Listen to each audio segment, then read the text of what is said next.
জাগিৰোড নখোলাত দেওবাৰে দিনজোৰা কাৰ্যসূচীৰে তিৱা জনগোষ্ঠীৰ খলাৰ মাদাৰ বৰ্ষৰ বাৰ্ষিক অধিৱেশনখনি দিনজোৰা কাৰ্যসূচীৰে পালন কৰে। জাগিৰোডৰ বিভিন্ন অঞ্চলত বসবাস কৰা তিৱা জনগোষ্ঠীৰ খালাৰ মাদাৰ বংশৰ লোকসকলে অধিৱেশনত অংশগ্ৰহণ কৰে। অধিৱেশনৰ প্ৰথম কাৰ্যসূচী হিচাপে বংশৰ লোকসকলৰ মাজত নিমখ বিতৰণ কৰা হৈছে। এইবাৰ পোনপ্ৰথমবাৰৰ বাবে বংশৰ লোকসকলৰ মাজত মাংস বিতৰণ কৰে। তিৱা জনগোষ্ঠীৰ খলাৰ মাদাৰ বংশৰ জাগিৰোড অঞ্চলৰ প্ৰয়াত লোকসকলৰ প্ৰতিচ্ছবিত মাল্যৰ্পণ কৰাৰ লগতে বন্তি প্ৰজ্বলন কৰা হৈছে। ইয়াৰ পিছতে অসম সৌৰভ গুৰু নাদিৰাম দেউৰীৰ সভাপতিত্বত অনুষ্ঠিত হোৱা সভাত তিৱা জনগোষ্ঠীৰ খলাৰ মাদাৰ বংশৰ লোকসকলে উপস্থিত থাকে।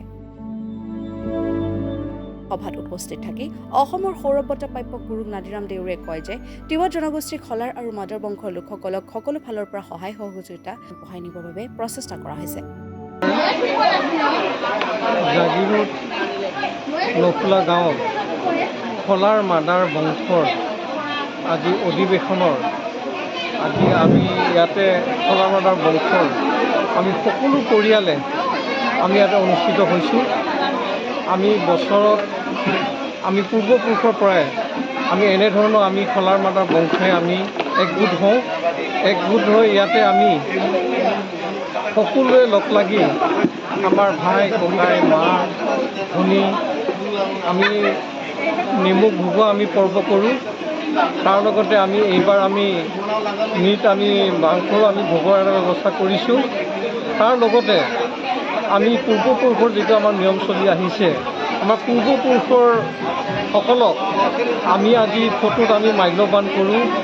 তাৰ লগতে আমি মাই বৰুৱা বুলি কয় আমাৰ তিৱা ভাষাত। মাই বৰুৱা মানে আমি ভাত বৰুৱা। আমি পূৰ্বপুৰুষসকলক আমি শুৱৰি আমি তেখেতলোকক ভাত বৰুৱা আমি ব্যৱস্থা কৰোঁ। তাৰ লগতে আমি আমাৰ বংশৰ আমাৰ সকলো আমাৰ বংশৰ জেলা আছে, জেলা হাৰি আমাৰ সদস্যাসকল সকলোৱে আমি একগোট হৈ আমি ইয়াতে আমি আলোচনাত বহোঁ আৰু এসাঁজ আমি সকলোৱে লগ লাগি আমি খোৱাৰ ব্যৱস্থা কৰোঁ।